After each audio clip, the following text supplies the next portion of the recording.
Here's the intro. Hello everyone! Welcome to today's review show. I have no idea if this live action stuff will stick. I just kind of felt like doing it this time, but hey, as the old fib goes, new year, new me! So let's just get right to it.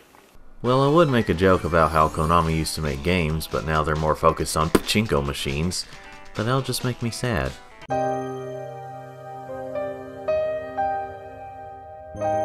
Also, it's been done to death. Back in 2002, Konami released a compilation game for the GBA known as Konami Collector's Series Arcade Advanced in North America and Japan. In Europe, it's Arcade Classics. Both names work out fine, but I think I'll just stick with Arcade Advanced considering I just live in these here states, so. This collection includes, in order by how they're listed in the game, Frogger, Scramble, Time Pilot, Gyrus, Yi R Kung Fu, I think, and Russian Attack. If you know me, you can take a wild and crazy guess as to why I was interested in getting this game at all. With all that said, why don't we go ahead and take a look at the game and see how it is. You know, I'm gonna get tired just standing here. Why don't I just go in my bed? I can't do that too much because I'm older now. I've got aches and pains.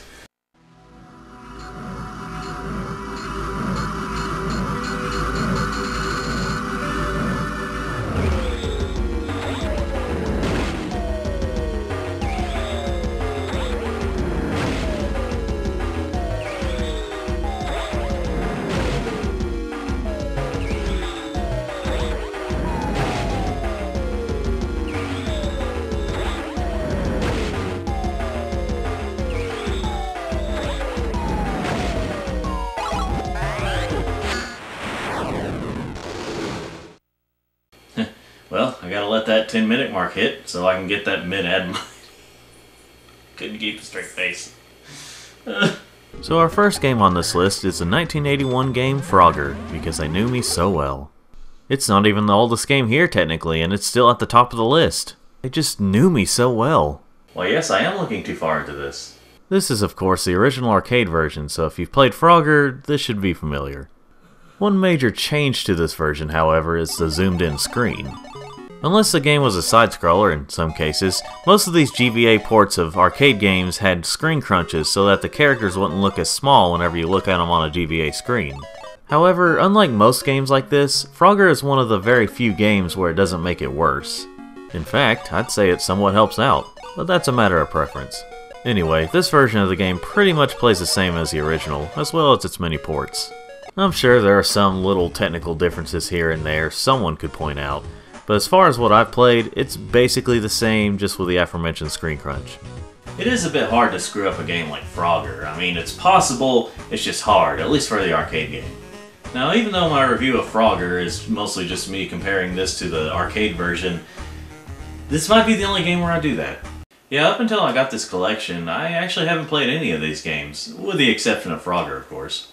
So if I criticize anything that's exclusive to this version, I may not know that it's exclusive to this version. The next game is Scramble, also released in 1981. I believe a little before Frogger, actually. This one is an auto-scrolling space shooter, much like, well, other ones like this. Now I can already take a guess that this version is very much affected by the screen crunch.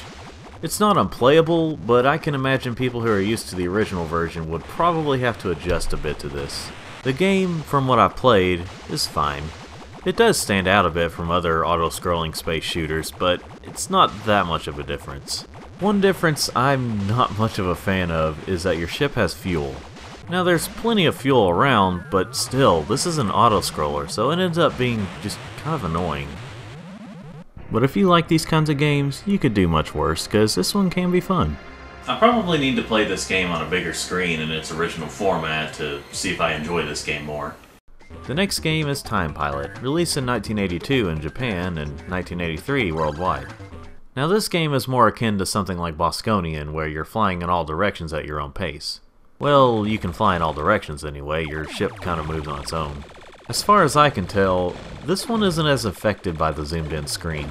I mean, I'm sure it's irritating for some, but I feel like I have enough space and reaction time to destroy the enemies before they get me.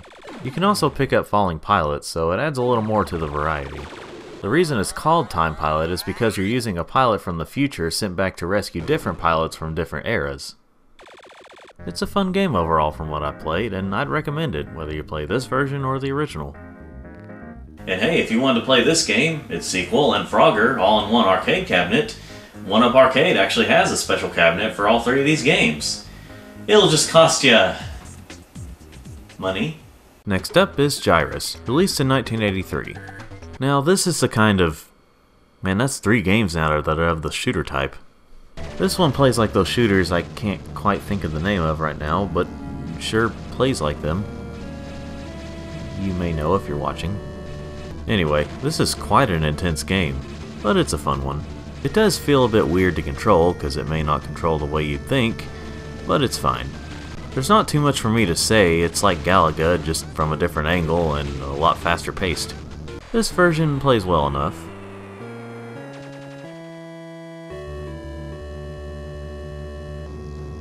I don't know how it compares to the original version, but it's fine on here. Half the freaking games in this collection are shooters.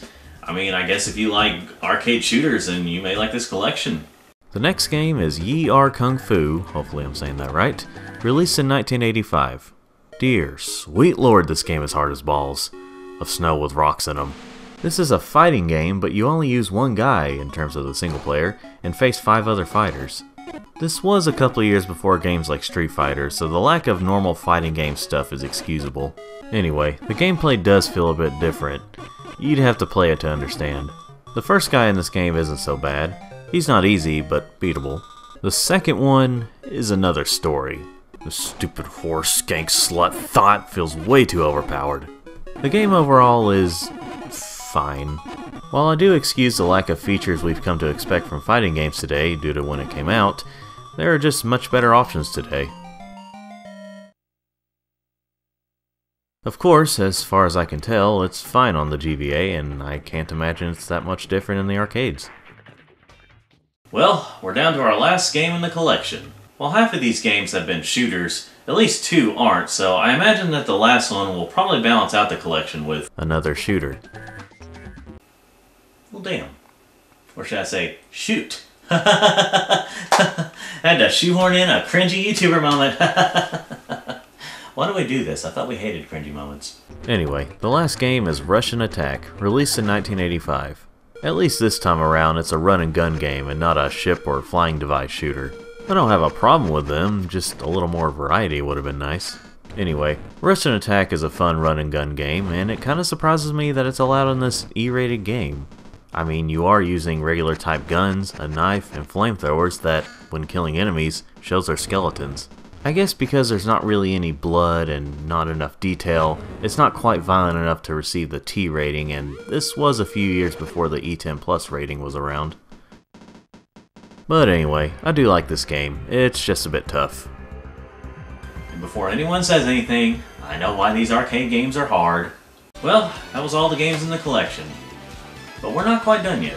Remember how I said this is a Konami game collection? Well, as you can imagine, the famous Konami code is here. The code is used in each game, and each one has a different effect for the games. Once you put in the code after entering a game at the title screens, you'll hear a sound and the effect will set in. For Frogger, the game's graphics are enhanced and the music is different.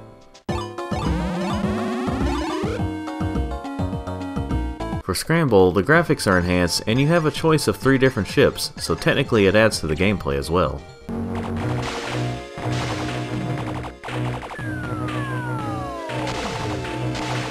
For Time Pilot, you get an extra level, which is cool, I guess.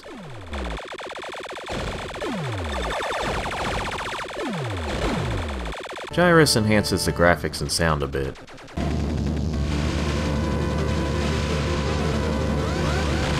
Yi Ar Kung Fu adds an extra character in Versus mode, so I forgot there's more to this game, but I didn't play Versus mode, so there's no footage here.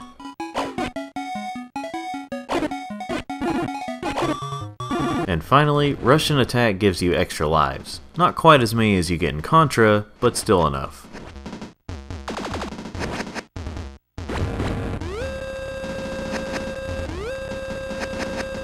There's more to this game than one might think at first. but even if this game didn't include the Konami code, I'd still very much recommend it, mostly to 80s Konami arcade fans. As far as I know of, it's still relatively cheap these days, so if you ever thought about trying it, it shouldn't cost you too much. Now if this game didn't include Frogger, would I have still gotten it?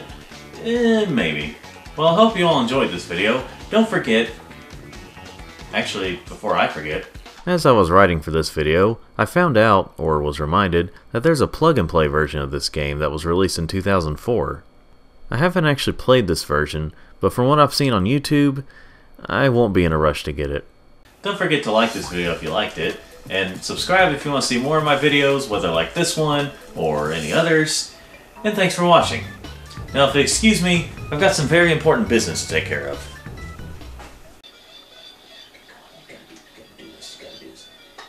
What are you looking at? I don't have a problem.